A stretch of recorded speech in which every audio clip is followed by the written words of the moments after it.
Warahmatullahi wabarakatuh. Nama saya Amelia Hermawan, NIM saya 2204277006, tingkat 1A dari kelompok 1. Saya di sini bertugas untuk menjelaskan pengertian dari bakteri E. coli. Escherichia coli termasuk pada famili Enterobacteriaceae.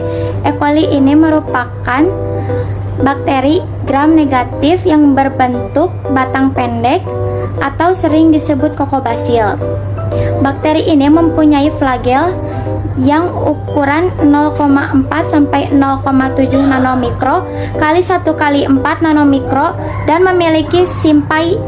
E. coli memiliki panjang sekitar 2 nanomikro, diameter 0,7 nanomikro, lebar 0,4 sampai 0,7 nanomikro dan bersifat anaerob, fakultatif dan membentuk koloni yang bundar, cembung dan halus dengan tepi yang nyata. E. coli merupakan bakteri yang memiliki 150 tipe antigen O, 50 tipe antigen H, dan 90 tipe antigen K. Beberapa antigen O dapat dibawa oleh mikroorganisme lain, sehingga sama seperti yang dimiliki oleh Shigella. Terkadang penyakit yang spesifik berhubungan dengan antigen O dapat ditemukan pada penyakit infeksi saluran kemih dan diare. E. coli merupakan bakteri anaerob fakultatif yang dapat hidup pada keadaan aerob maupun anaerob. Oksigen digunakan untuk sumber karbon dari luar yang berfungsi sebagai tenaga untuk tumbuh baik secara oksidatif hidup anaerob dengan menggunakan cara fermentasi sebagai menghasilkan energi untuk kelangsungan hidup. Terima kasih. Wassalamualaikum warahmatullahi wabarakatuh. Perkenalkan, nama saya Ade Fadli Rahmatullah.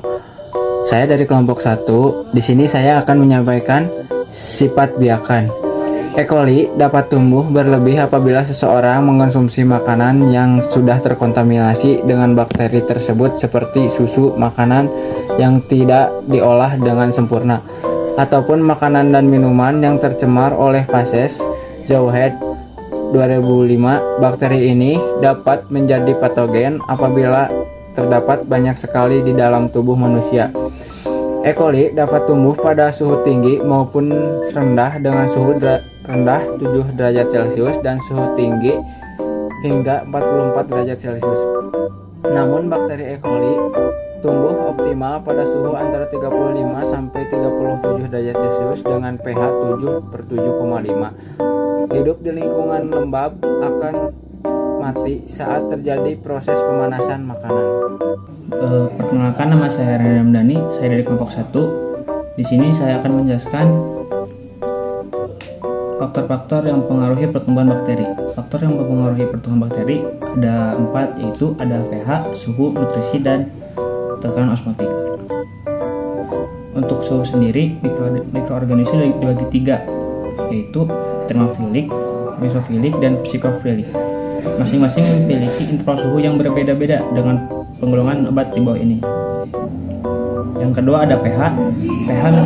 pH mikroorganisme untuk berkembang biak optimumnya berbeda-beda. Pada asidofil pH-nya 2,0 sampai 5,0 dan neutrofil 5,5 sampai 8,0 dan alkalofik 8,4 sampai 10,0. Pada umumnya bakteri masuk pada pH 7 sampai 7,5.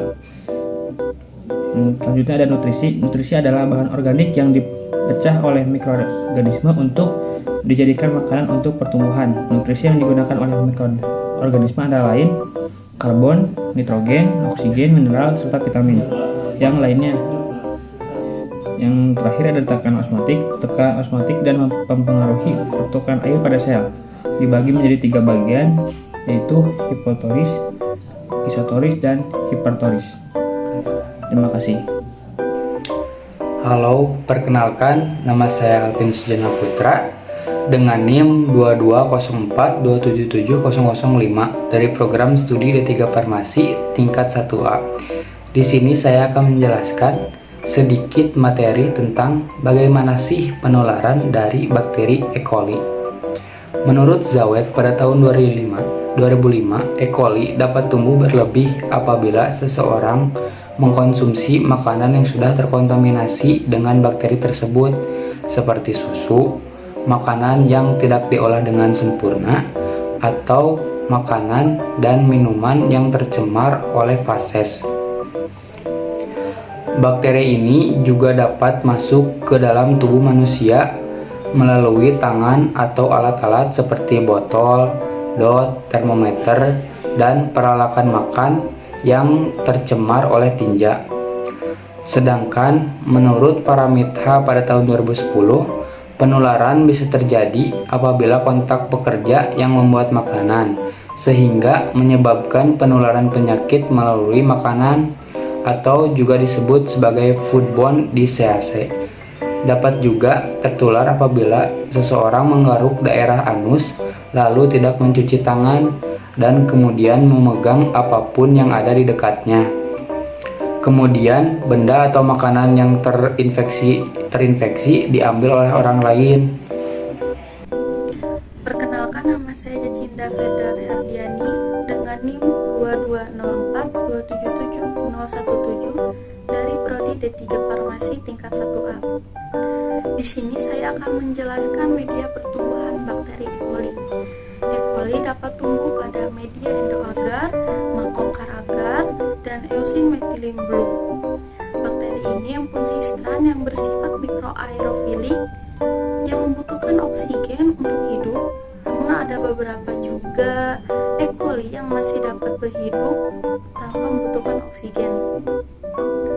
Selain itu juga, bakteri ini memiliki stran aerofilik yang dapat menghemolisis.